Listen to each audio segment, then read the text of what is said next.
Hey everybody, this week's show is brought to you by TextExpander, the best way to say more with less on your devices. Stay tuned, I'll tell you more about that in a bit.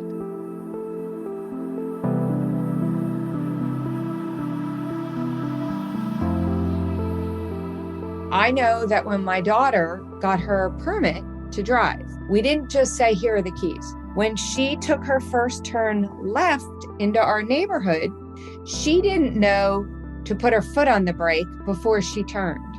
We didn't inherently know to teach her that.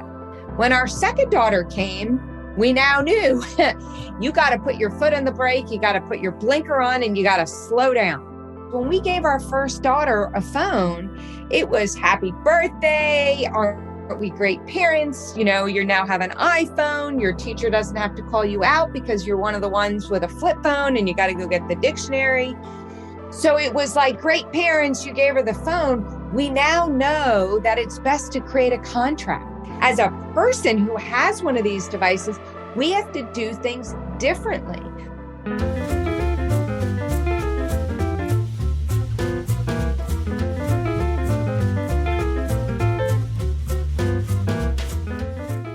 Hello, everybody, and welcome to Taking Control, the ADHD podcast on True Story FM. I'm Pete Wright, and I'm here with Nikki Kinzer. Hello, Oh, everyone. hi, Nikki. Well, hi, Pete Wright. What's the good word? Do you have any good stories? None. Nothing comes to mind. Really? That's it? That's it? I ask you to share the world, and you give me a blank slate. Nothing. I actually don't have anything else either. So, you know, glass houses, casting stones, That's all that. right. I apologize. I'm actually excited about this conversation. We're talking about. Okay, let me just tell you what we're really talking about. We're talking about phones, problematic relationships with phones. We've tossed around, you know, phone addiction as a word. And Melissa, Discord mom, knows that I have a sensitivity around the word addiction, and she wrote this in our show notes for us. Pete, if you want to stay away from the term addiction, the medical community has been referring to the problem as PUMP. PUMP, Nikki. It's an acronym for problematic usage of mobile phones. Medical community, what are you doing? Pump. What are you doing? Pump it up. Pump? What? That is the worst acronym for this thing I've ever heard. PUMP. That's interesting. Stop it, medical community. Yeah. Stop it. Just stop it. You're in your own way. You're not helping anyone on this That's one. not going to help. No. You're so busy doing other things, medical community. Go do those things. Leave the acronyms up to the marketers. So here's where we are. We're talking about problematic usage of mobile phones. We're pumping it today. That's right, pumping it. But before we do that, head over to Take Control ADHD to get to know us a little bit better. You can listen to the show right there on the website or subscribe to the mailing list, and we'll send you an email each time a new episode is released. Connect with us on Twitter or Facebook at Take Control ADHD. And if this show has ever touched you, don't forget, you can join our fantastic community over on Patreon, patreon.com/the ADHD podcast. We sure appreciate your attention and your time over there. And if you join, you get access to Pete's Placeholder podcast about the tech we use today while we're waiting for something better tomorrow, as well as our super secret member communities. You get access to me and Nikki if you join at the platinum level in our coffees and our coaches corners. Accountability anchors. Oh, accountability anchors. Yeah, absolutely. That's coming up. So we've got links to that in the show notes. Check it out, please, please, please. Also, this week, you know, I gotta race to it because I'm so excited. Every time I get to say this week's show is brought to you by TextExpander. Here's a little behind-the-scenes context. The TextExpander team gave us a choice about which episode would include this message in the month of April, and I made the call for this episode. I hope you'll see why in a second. TextExpander is one of my favorite invisible tools in my tool chest. It's always there. It's running in the background. It's just waiting for me to type an abbreviation or a snippet in TextExpander parlance. And when it sees that snippet, it goes to work, instantly expanding from just a few characters on my keyboard to words, sentences, paragraphs, URLs, code, entire pages of text. It's just amazing. This week, we're talking about unhealthy relationships with our technology. This is serious business for me because as much as I love my computer, I love my computer. I know the more time I spend recreating things I've already done, the more I am prone to errors and, let's be honest, distraction. I don't know how I would be able to do what I do as quickly as I do it without TextExpander in my back pocket. It is, in a word, indispensable.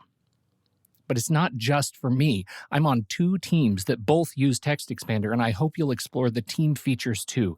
The way TextExpander says it, their words, your team's knowledge is at their fingertips. And that's true. But you know what else? If I write something and I put it in TextExpander for my team, frankly, I know no one else can screw it up trying to recreate it later themselves. It's easier for everyone. Everyone wins. So get your repetitive work in order and get your whole team on the same page by getting information out of silos and into the hands of everyone that needs to use it with TextExpander. Remember, store it, share it, expand it. They have made it incredibly easy. TextExpander is available on Mac, Windows, iPhone, iPad, Chrome, and for listeners of the ADHD podcast, you can get 20% off your first year of service. All you have to do is visit takecontroladhd.com/TextExpander, and you'll be whisked over to our page on their site where you can get started. Again, if you get started right now, you will save 20% off your subscription. The way we work is changing rapidly. Make work work the way your brain works by saying more in less time and with less effort using TextExpander. Our great thanks to the TextExpander team for sponsoring the ADHD podcast. And now, let's talk to Christina. Bzz, bzz. That was me being a notification. Bzz, bzz. Christina, your podcast awaits you. Bzz, Ding. bzz.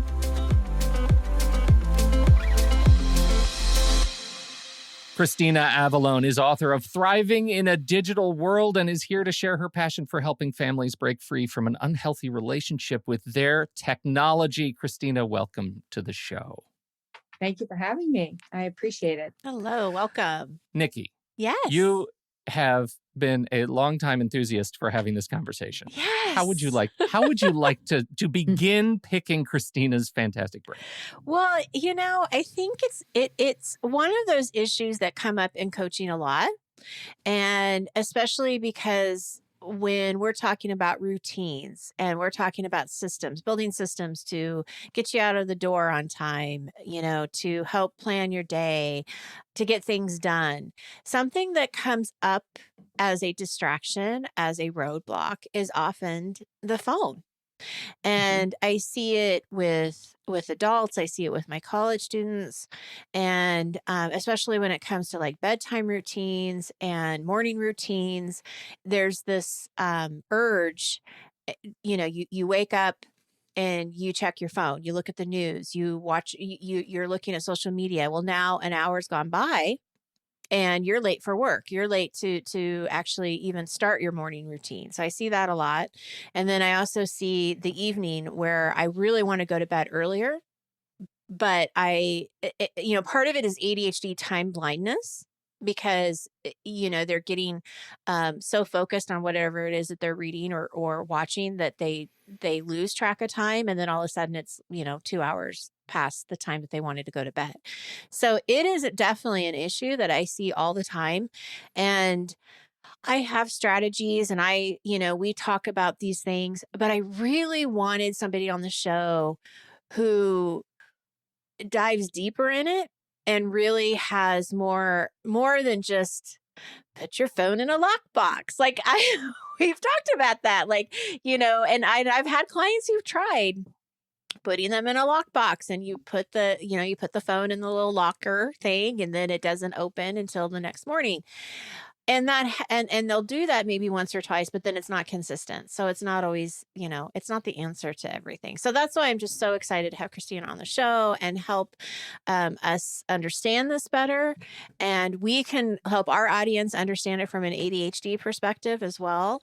And that's where I'm at today.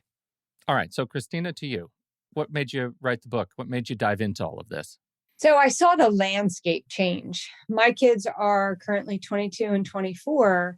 And I love walking and I'm always outside. And I noticed a difference with parents pushing a stroller. You'd push a stroller and you'd say, look at the butterfly, or do you want to feed the ducks, or the clouds in the sky? And I noticed a change over the years of parents giving their child a device. And now it's the child has a device and the parents have a device. So that really just being outside and not seeing the interaction that I cherished as a parent, being able to talk to my kids and build that relationship.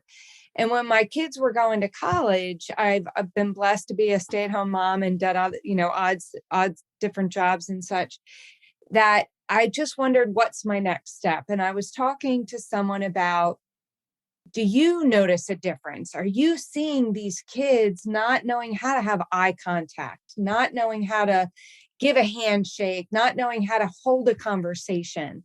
And so she and I got together and we started a class, Parenting in a Digital World.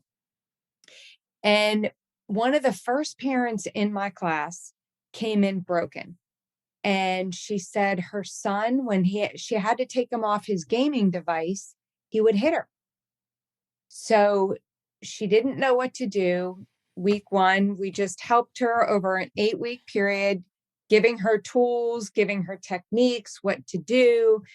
And at the end of 8 weeks, she left restored. Does it mean the battle is won and she never has to deal with anything? No, but she has the tools in her toolbox now on what steps to do, or to think back, or to come back to me, or to talk to friends, build a network. And then my co-leader said to me, Christina, you should write a book. And I thought, you write a book. And then a pandemic hit. Oh, yeah. My kids are now home. I had been talking about this for so long. And I thought, well, let me take a stab of it, because years ago, I wanted to write a book, Sleep Deprivation, You Will Survive, A Mother's Story. But I think I slept my way through that one. So I never finished that. I got to page 10. So I sat down to write this book because I wanted it to be a message of hope, right? We can feel so condemned and people can judge us. Are we feeding at the right time? Are we giving our kids the right amount of advice, not advice? Are we being helicopter parents? Are we not? What should we do? And I just really felt led to talk to parents about, you need to have tools in place. You need to set boundaries when they're young. And you do still need to teach digital etiquette.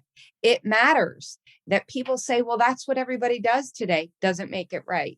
So the book came out and it's been a journey, but it's been a blessing being able to help others thrive in the digital world. People know me on the show.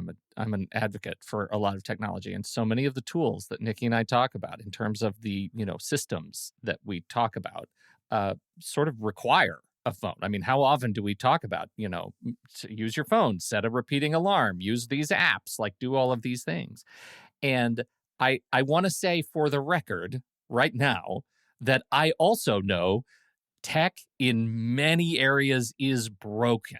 Right? It is. So many of the biggest apps that we use are designed to be addictive. And I say that with intention.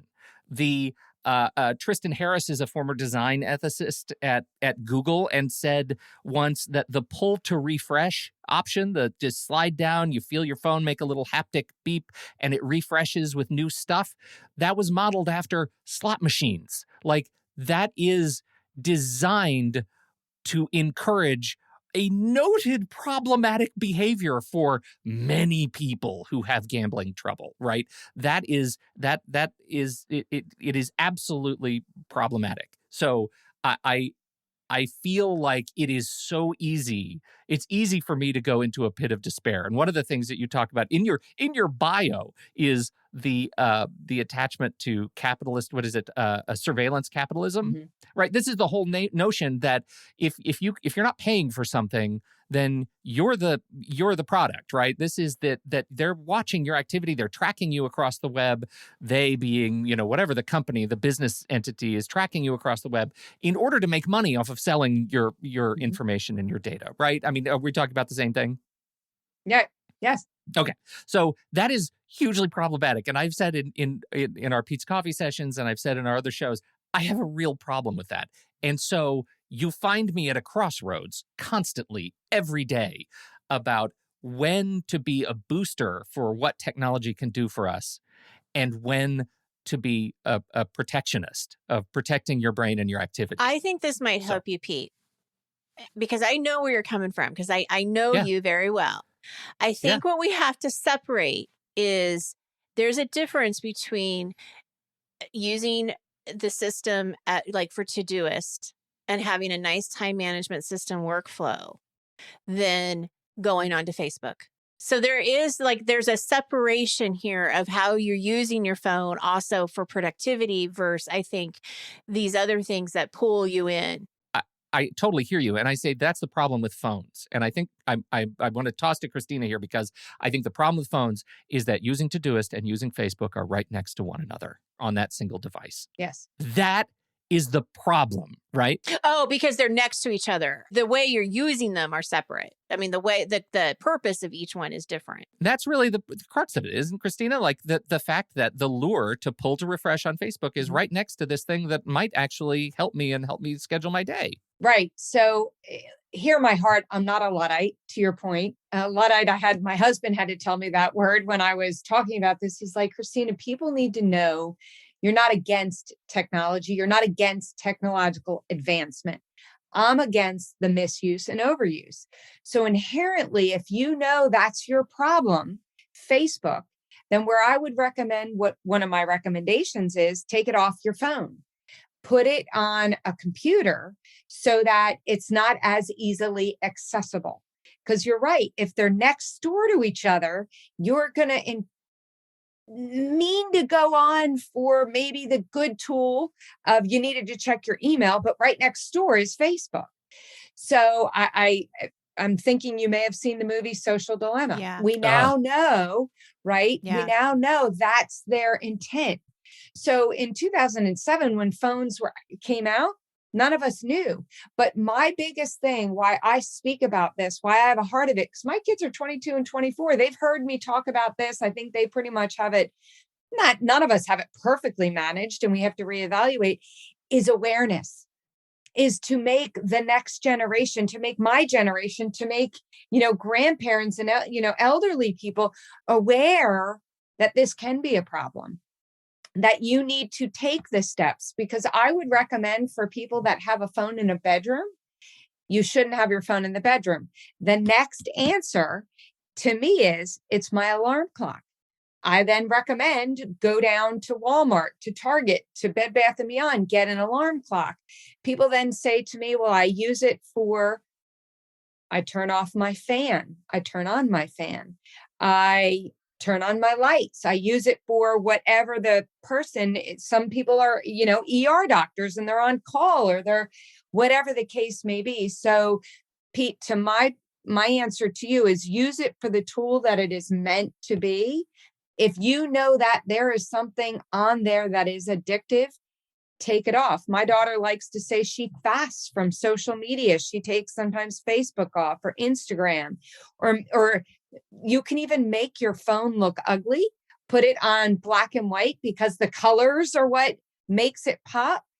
We all have to realize we're all in the same battle with technology, because some people may be addicted to Instagram, but you saw the movie. The one guy was addicted to email. He would go in his pantry to, read his email. It really doesn't matter what it is that gets you to go down that rabbit trail.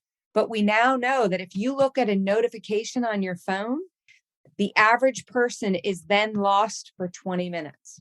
And now we amplify that by the context switching challenges of ADHD. Like, if the average person, let's say a neurotypical person, is already derailed for 20 minutes. Getting that context shifted back for somebody who is anywhere else on the neurodiverse spectrum is magnified by, whatever, X. That is certainly me. And so for many years, I've turned off most notifications on my phone. I can't handle notifications, and I do these purges all the time. But I do find that for me, it's not Instagram. I don't truck with Instagram. For me, I was playing Pokemon Go with my son for a long time and discovered, oh goodness, suddenly I'm in the car and I'm in the passenger seat, and I ask my wife to drive if we're going on some sort of event, so I can make sure I catch the latest thing. And I realize, oh, now this is my thing. This is my thing that I can't stop thinking about. This is my thing that I'm constantly picking up my device. I have to delete the app. That, I think, is like tool number one that we can offer, is if you realize, if you do this assessment, if you go through this assessment process and discover, oh, I feel like the thing that I'm struggling with is Instagram or TikTok, just try deleting Instagram or TikTok for a little while and see how that changes your behavior. See if that forces my dad, when he quit smoking, he replaced it with Butterfingers. But at least he did the assessment, right? And he got real fat, but eventually was able to tackle that too. So, right? I mean, is that kind of what we're saying? Am I making things up? No, you are. And I think that's the key though, right? You have to evaluate what your triggers are. For all of us, you have to say, is it TikTok or is it Pokemon or is it whatever it is? But what the best thing to do is evaluate it, but maybe have an accountability partner. How my husband loves to be it to me because he likes to remind me, Christina, you wrote a book. You should look in the mirror. And he's right, though. So none of us want to say, bring on the criticism, but usually it's to better us. It's to make us be more, alive and aware and out here rather than down here. Chiropractors are saying that what it's doing to the neck, it's reversing the curve. So these are the things that I think awareness is key, so that you understand it's just not we're waggling the finger. I think it's important to share the why it matters and to have people set their own boundaries, have kids that are at an age, or if yourself, write down what you want to do of your time frame of maybe Pokemon or, and then phones today can stop you.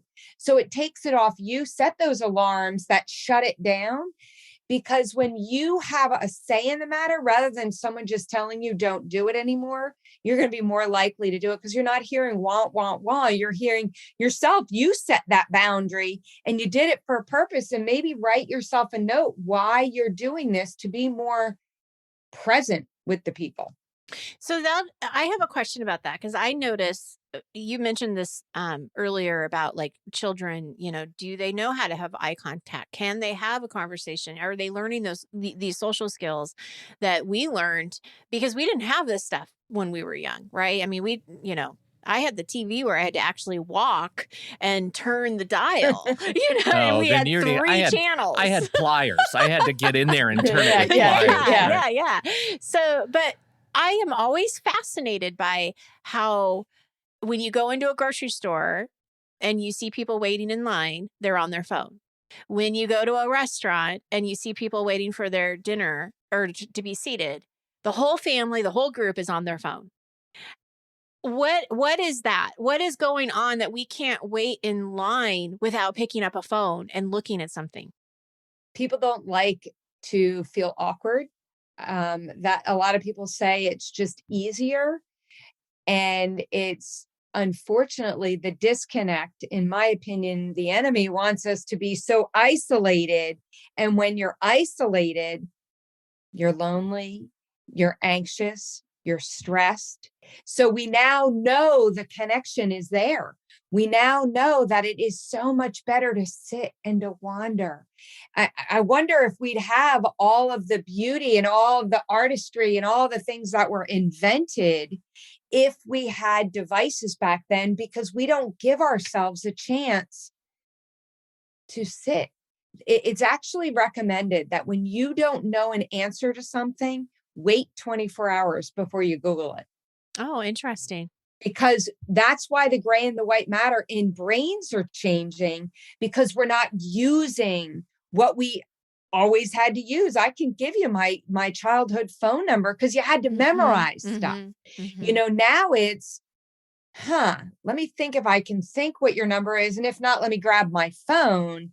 So they're already seeing early onset dementia in kids because we're not teaching those traits. So it's something that I like to say, I don't do it when I'm out because I understand the importance of it. Sometimes you do, because it's very hard for me. I wrote a book on this. It's something I study.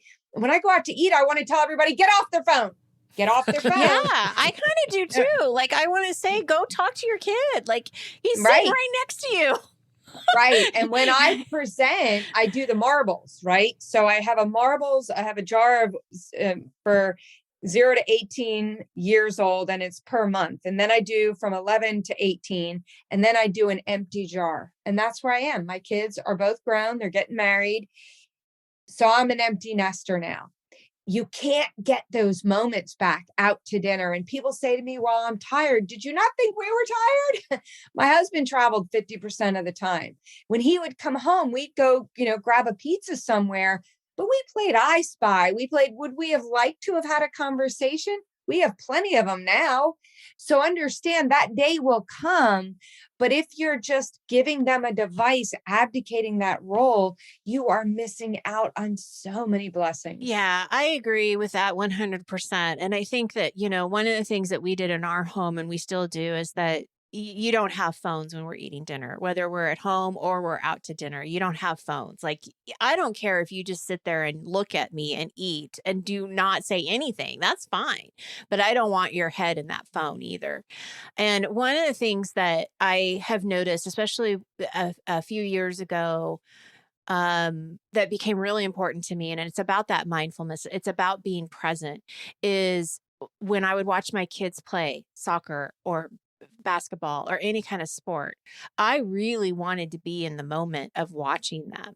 And I was always surprised. And I know I'm probably coming across very judgmental, and I'm really sorry. It's not what I mean to be. Maybe that person is a doctor who was getting on call. I don't know. Or it could also be, their child wasn't performing at that moment. And so it wasn't, as important as me being in the moment. I don't want to sound like I'm a judgmental, mean person. I will say for me, it was really important that the phone was in my purse, locked away, so that I could just zero in on my kid and be there, so that when they did the shot, I actually saw it. And I think that's so important. And some parents, after coming to my class or reading my book, say they have to be intentional. They leave the phone in the car. Some people leave it at home. It's a point of being intentional, because Pete, what you said is that ding. We all feel that ding. I just got a text. I felt it on my watch, right? So it's an important thing to realize that we all understand what that means. What am I going to do with that? Is my connection with you more important? Or is it, let me just see what that was? Unless you preface the conversation, I like to say it's rude to people that if you and I have eye contact, it's rude. If I look, unless I say I'm waiting for a phone call or a text, and they say, you really think it's rude? I said, when you're on the receiving end, it is.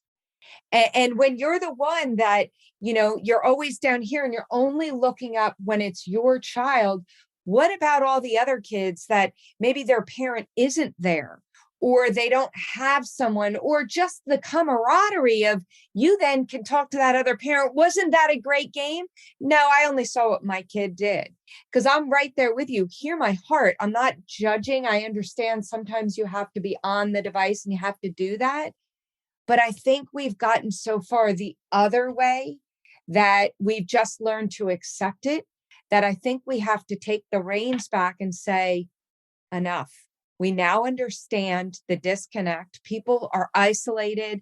Someone shared with me yesterday that in youth group, a child said to them, the reason I am always checking my phone is I don't know if there's a better offer out there. FOBO. There's Fear a of the thing, better offer. fear. Yeah. Well, and fear of a better option. Yeah, Yeah. fear of A a better better option. option. Yeah. It's a FOBO kind of, they're sisters. Yeah. Yeah. Yes. Yeah. Yeah. Yeah. You know, I wonder, and as an aside, I feel like this is an intentional sidebar, and I really am just thinking about this. I have no strong opinion yet, is because I hear this too. And my kids, to the same thing, it's rude on the receiving end when you pick up your phone or you look at your watch because you got a notification if you and I are in a conversation. I feel strongly about that. I don't like it. And it's a button. We use that language. You're pushing my button right now, right? You're looking at a thing while you're talking to me, and that's pushing my button. And they don't get it. They don't get why that's rude to me. And I start to feel like, man, is this a generational thing, a techno-generational cultural thing, that rudeness, the definition of rudeness is evolving right in front of me? Am I just an old man yelling at clouds over this, that I just should get over it? Or am I tilting at windmills, or am I fighting the good fight to contain a sense of decorum in conversation and to continue to shout that that's important? It's important to do that. As I said, my kids are 22 and 24, and the one's a teacher. And she used to come home from college, and she would do the And I finally learned, Pete, to stand there. And she'd say, Mom, I can do both. We can all do you're both. You're pushing a button. Oh. I said, we can all do both, but not successfully. Yes. And so when I present, it's a little awkward, I can't lie. When someone is introducing me, I hold my phone, and as they're introducing me, I'm on it, and I'm just scrolling, and I'm looking up, and I'm scrolling, and I'm looking up, and I'm scrolling.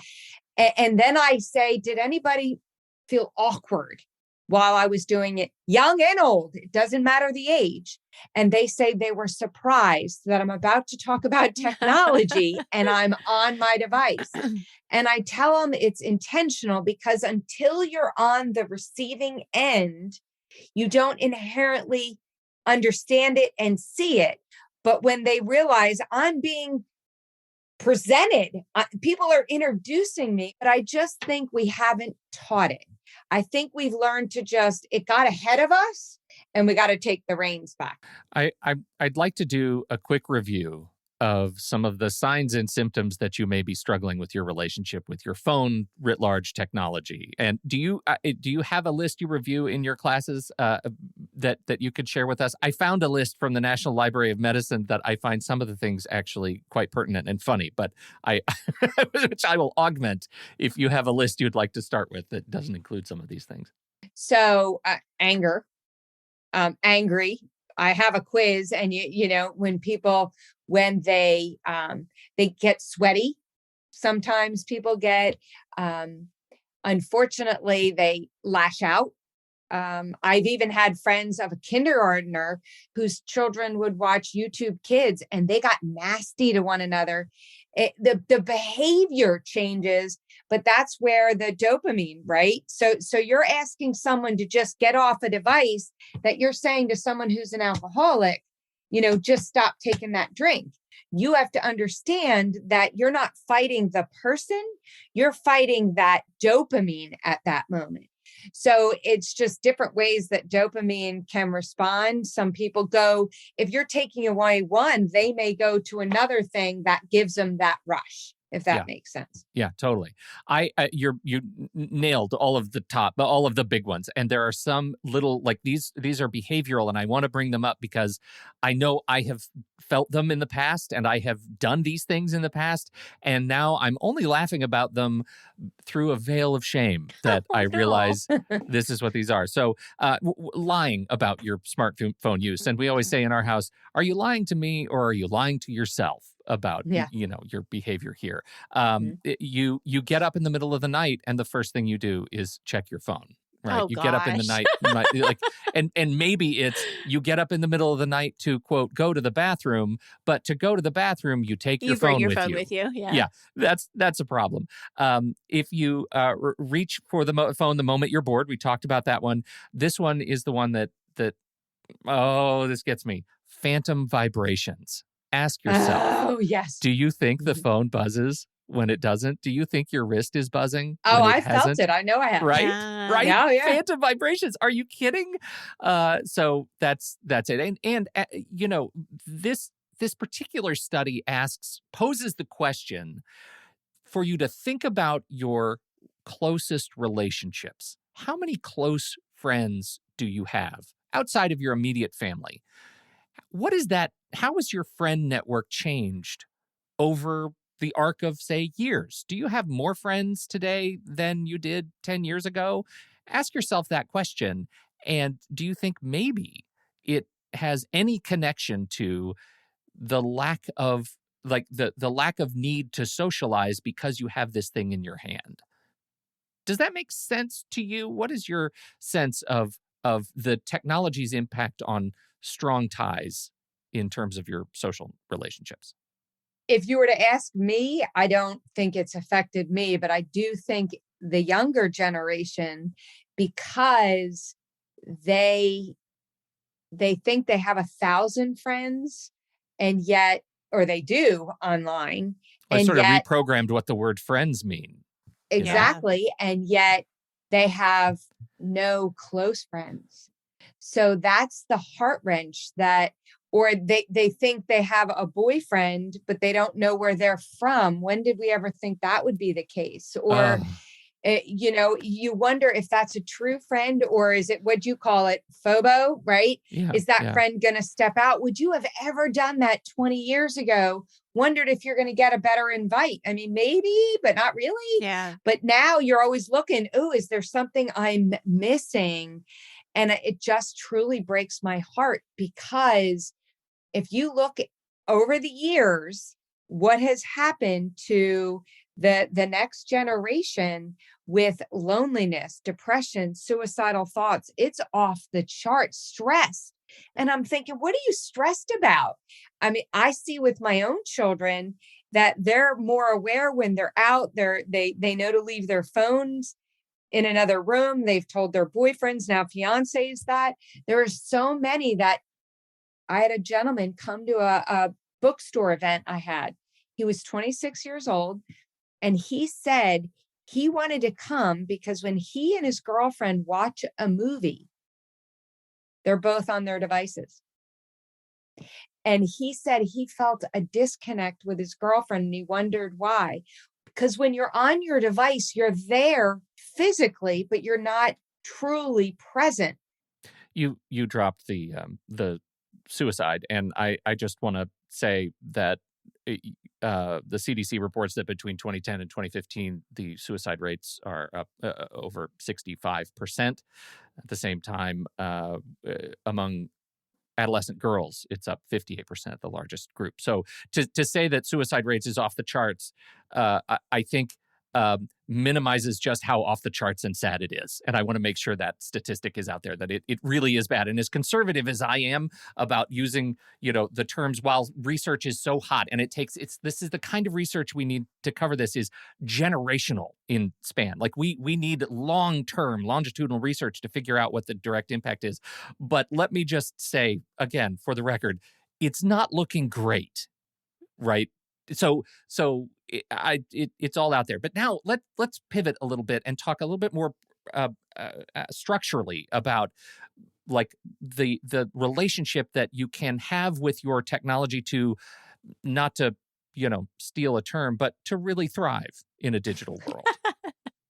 We're going to steal it because she's here, and we can do that Right, because the right. author's here. Yeah, right. That's right. That's right. Yeah. So how do you help people Yeah. to build this a new healthy relationship?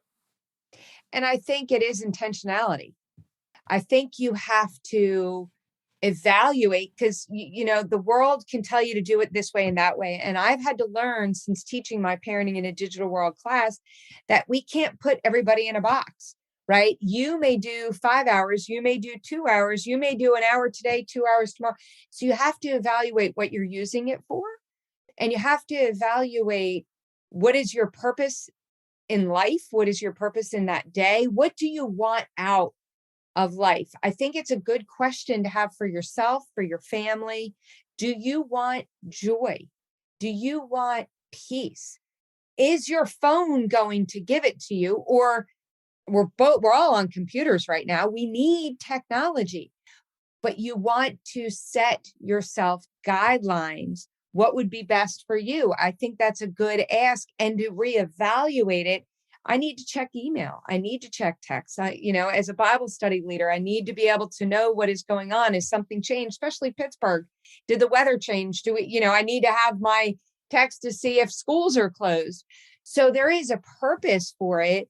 But when I have someone that is there, I want to be present. I want to put it outside or preface the conversation with, I am expecting a text. I am expecting an email or a phone call, but I am intentional that if I go out to eat, and it's in my book, I had a conversation with a friend and she said, well, our son is a new driver. What happens if he needs us? Well, then be intentional and ask him to call you, because if he's in an accident, odds are he's not going to text you, I've been in an accident. But if you constantly have your phone turned up so you can check your notifications, you're going to be constantly looking this way, not this way. So it's a point of having conversations maybe we never thought we'd have to have, that in 2022 we do need to have. And I'm not against you having your phone. And maybe today's not the right day for us to meet because you need to be more on it and not present. I'd rather meet when I can be with you. I think that. I first of all, obviously, I agree. I think that sort of presages a different discussion too for a lot of people, which is these devices are incredibly complex, and you're asking me to do things with notifications and all kinds of things that I don't understand. And out of the box, the moment I turn on and install some apps, the notifications are going bananas. And so I just want to make sure we plant the seed here that says this is going to take work. This is going to take a learning curve on your part to get your hands around and to develop a degree of, I'll say, intimacy with your device in order for it to be less disruptive to you. Is that a fair assessment? It is, but think about, you both have children, right? Yes. So I know that when my daughter got her permit to drive, we didn't just say, here are the keys. When she took her first turn left into our neighborhood, she didn't know to put her foot on the brake before she turned. I'm very thankful at 35 miles an hour, she didn't flip the car. We didn't inherently know to teach her that. When our second daughter came, we now knew you got to put your foot on the brake, you got to put your blinker on, and you got to slow down. Right. So that she didn't tip the car. Well, aren't we at a stage? Because when we gave our first daughter a phone, it was happy birthday. Aren't we great parents? You now have an iPhone. Your teacher doesn't have to call you out because you're one of the ones with a flip phone and you got to go get the dictionary. So it was like, great parents, you gave her the phone. We now know that it's best to create a contract. We have to do things differently. So we have to research the tools that are out there. I mean, it used to be there's a few apps that are dangerous. Now I know that someone recommended I have a sheet of 21 dangerous apps. So we have to do things differently. We have to have different conversations and realize that you may be doing it well today at age 13, but let me reevaluate it when you're 14, 15, because isn't that what you do with your, parenting? You teach them how to walk, then you potty train them, then you teach them how to use a fork and a spoon. And isn't that what parenting is? Isn't that what life is? Constantly reevaluating things. And I think that, in my opinion, is the same thing with a device. And what's so scary about that is that, like, I have a 16-year-old daughter, and what's so scary about that is they know more about the devices than I do. So what do you suggest in that? Like, I knew about the calculator thing, but I know, I mean, yeah, I'm just curious what your thought is for people who aren't as savvy necessarily, parents that aren't as savvy. Like, how do you talk to your children, or what advice do you give so that we have that open communication with them? So, first and foremost, I would apologize that you don't know everything and you're learning, because we didn't know everything and we are learning and we've made mistakes as parents. And then say, I want to say yes to you, but you have to help me help you so I can say yes to you wanting Snapchat or Instagram or whatever. And you have to have that conversation. What devices are you on? Or apps are you on? And what are you doing? Because I love you. But also show them the social dilemma, show them the childhood 2.0, show them what the dangers are. Because when I speak now, I recommend 10 and older come to my class. I have a 2.5 hour workshop. Kids come to my workshop and then they get it. That's why I say the why is so important, because otherwise they're just hearing us lecture. They don't understand. We want what's best for them. I mean, inherently they get it, but they're frustrated because they'll all say, all my friends have this, they have that, they have this, and they don't, but that's what they want to say. But what I would say to kids is, if you want to have this, I'm going to be your friend on Instagram. My kids had Instagram, they had Snapchat. We don't necessarily know everything, but I would say to them, if you want me to allow you to have it, help me understand so that I can see the pros and the cons. Because a girl, when I spoke recently, she said, I'm on TikTok and I like sharing my faith on TikTok. I said, I hear what you're saying. I wish your mom was here, though, because what I would say to the mother is, that's fabulous. She's using it for good. But I've had so many parents tell me the rabbit holes their children have gone down because of TikTok. That could be on Instagram. It could be on email. It could be on any of the devices. So it's a point of, we don't have to be technological experts, but awareness, once again, is key. And to have that relationship with your child. And if you didn't already build that relationship, that's where I'm sorry, I didn't know any better. I want to help you. I want to understand. How can you help me understand?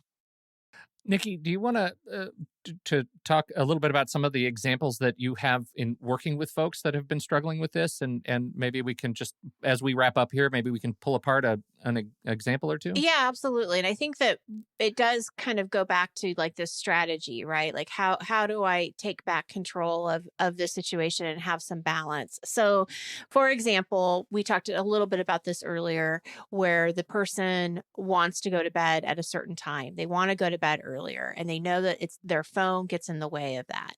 And so I'm curious to know from you, like, how would you work with someone in that regard? Like, um, what would be your advice to, we know that this gets in the way. How do you curve that particular behavior?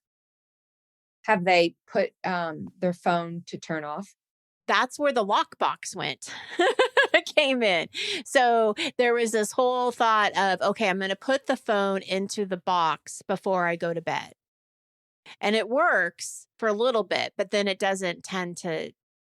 Well, because they have to put it there. Yeah. So they can put it, they can have their phone, at least an iPhone, it can turn off.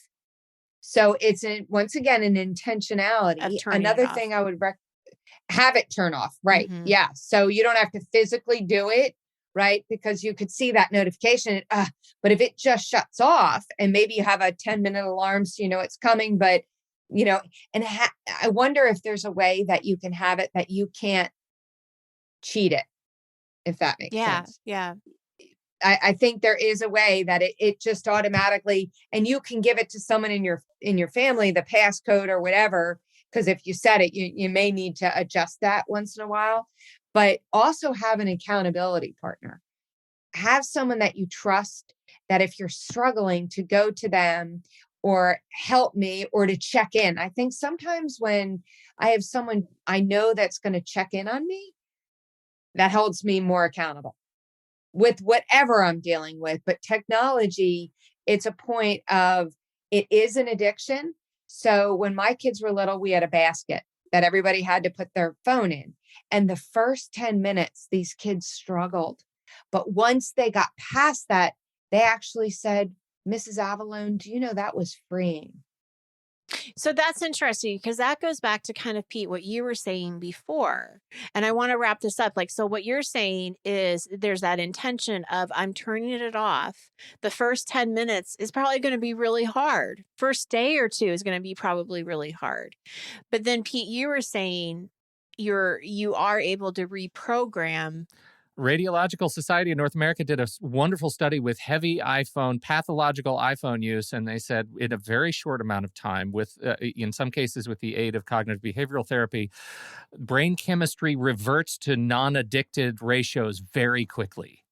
Very quickly. Like that is a sign of great hope. If you can get your handle around it, if you can get yourself to delete the offending app, like if you can get off of the TikTok, if you can get off of Instagram, if that's problematic, if you can turn on the sleep schedule in the, let's just say you're an iPhone user, in the iPhone health app, if you turn on the sleep schedule that says, hey, I'm going to go to bed at 10, at 9:45, shut off everything, so That's that right. the phone no longer touches me when it needs me, then you can reprogram yourself very efficiently. The data shows that you can do it. It is hopeful. It might feel like these are extraordinary measures that you have to go through, but it is possible. But don't do them all at once, is what I would say. Yeah. I remember I was listening to something one time about, when you're eating, and if you think you're hungry, at that moment, you're going to snack. Right. But if you give yourself something to divert yourself, it's gone. Right. Drink a water or, read a book, so don't just say 9:45, but maybe have an intentionality at 9:46. You're going to do X, or you're going to maybe read a short story, or you're going to, wash your face, or whatever your bedtime routine is. Make that a point. Start a habit. It takes 21 days to create a habit. So if you know the end is in sight, I think it makes it easier, because you're not looking at, like I said, the elephant. You're just looking at the little changes you can do. I also have to throw out a plug for smart speakers. Even though I make jokes about my smart speaker all the time, it is the thing that allows you to put your phone to charge in a separate location and still be able to use your alarm and listen to audiobooks and podcasts or sleep sounds as you're going to sleep, and not deal with the offending notifications or desires to pull to refresh. I'm a huge fan of my smart speaker by my bedside table, because I like listening to whales sometimes. I listen to whales. Yeah. So, there you go. This was so great. Thank you so much. Yeah. Christina, thank you so much for hanging out with us. Where can people go to learn more about the book and get involved with your classes, if that's appropriate and available? Where do you send them? Westbow Press. It's also on Amazon. It is in our local Barnes & Noble. I live in I live in Pittsburgh, so my class is local. It is something that I'm debating doing a curriculum. I haven't figured that out, but my book is it's available in Barnes & Noble online as well. Yep. We'll put links to where you can get the book if you'd like to learn more. Christina Avallone sounds like provolone. We sure appreciate you being here today. Thanks, Christina. Thanks so much for having me. I appreciate you, both of you. And thank you, everybody, for downloading this show. We sure appreciate your time and your attention. On behalf of Christina Avallone and Nikki Kinzer, I'm Pete Wright. We'll see you next week right here on Taking Control, the ADHD podcast.